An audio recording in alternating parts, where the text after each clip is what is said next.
Assalamualaikum warahmatullahi wabarakatuh. Hai semuanya, perkenalkan namaku Aulia Rumi Sumianti dengan NIM P017203250061.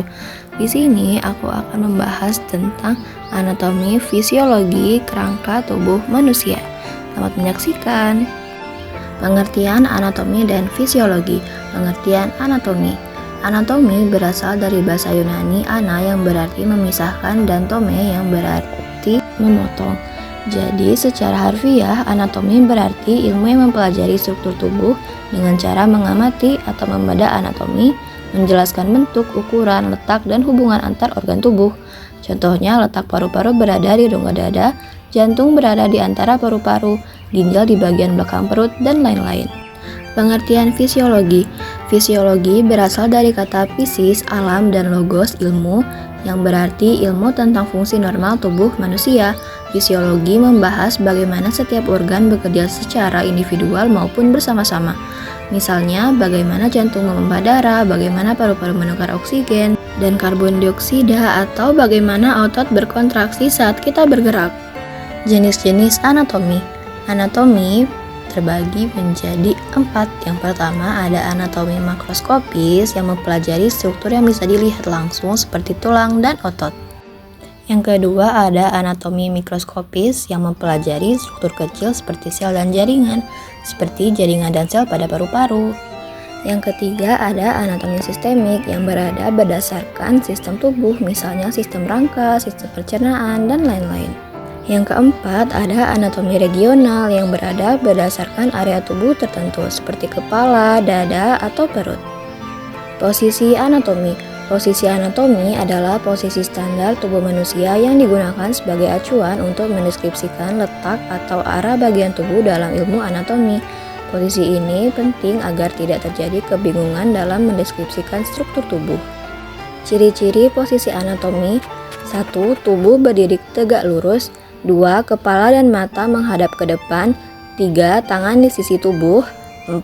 Telapak tangan menghadap ke depan supinasi. 5. Kaki rapat, jari-jari kaki menghadap ke depan.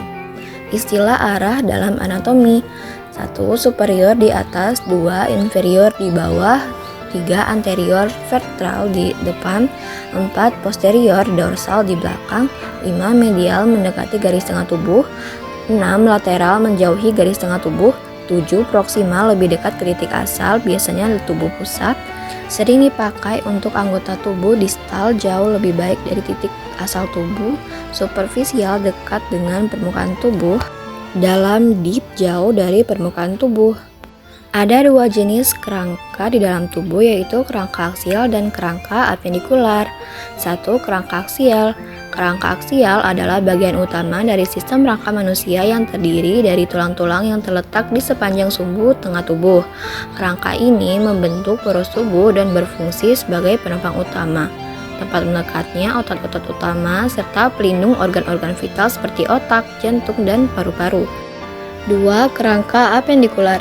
Kerangka apendikular merupakan bagian dari sistem rangka yang tersusun dari tulang-tulang ekstremitas atas dan bawah, serta tulang penghubung seperti gelang, bahu, dan gelang panggul. Bagian ini dinamakan apendikular karena terdiri dari appendix atau tambahan yang melekat pada kerangka aksial. Bagian-bagian kerangka aksial. 1. Tengkorak kranium melindungi otak. 2. Tulang wajah. 3. Tulang hyoid di leher membantu gerakan lidah dan menelan. 4. Tulang dada sternum. 5. Tulang rusuk costa melindungi paru dan jantung. 6. Tulang belakang vertebrae menopang tubuh dan melindungi sumsum tulang belakang. Adapun fungsi dari kerangka aksial. Pertama, melindungi organ-organ penting seperti otak, jantung, dan paru. 2. Menyokong postur tubuh. 3. Tempat melekatnya otot utama. 4. Menjaga keseimbangan tubuh. Bagian-bagian kerangka apendikular. 1. Tulang anggota gerak atas. Tulang lengan atas humerus, tulang lengan bawah radius dan ulna, tulang pergelangan dan tangan. 2. Tulang anggota gerak bawah. Tulang paha femur, tulang betis tibia dan fibula, tulang pergelangan kaki. 3. Tulang gelang bahu, skapula dan klavikula. 4. Tulang gelang panggul, ilium, ischium, dan pubis. Adapun fungsi dari kerangka apendikular: 1. Mendukung gerakan tubuh. 2. Menopang berat tubuh saat berdiri atau berjalan. 3. Menyediakan fleksibilitas dan mobilitas. 4. Tempat melekatnya otot ekstremitas. Fungsi utama kerangka tubuh: ada 5 fungsi penting kerangka, yaitu: 1. Menopang tubuh, memberi bentuk dan kekuatan. 2. Melindungi organ vital seperti otak, jantung, dan paru. 3. Alat gerak pasif bersama otot menghasilkan gerakan. 4. Membentuk sel darah di sumsum tulang. 5. Menyimpan mineral terutama kalsium dan fosfor.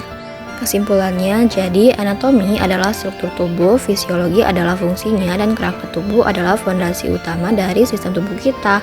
Tanpa kerangka, tubuh kita tidak akan bisa berdiri, bergerak, atau melindungi organ vital. Nah, cukup sekian penjelasan singkat dari saya akhiri di sini. Semoga videonya bermanfaat. Wassalamualaikum warahmatullahi wabarakatuh. Thank you semuanya.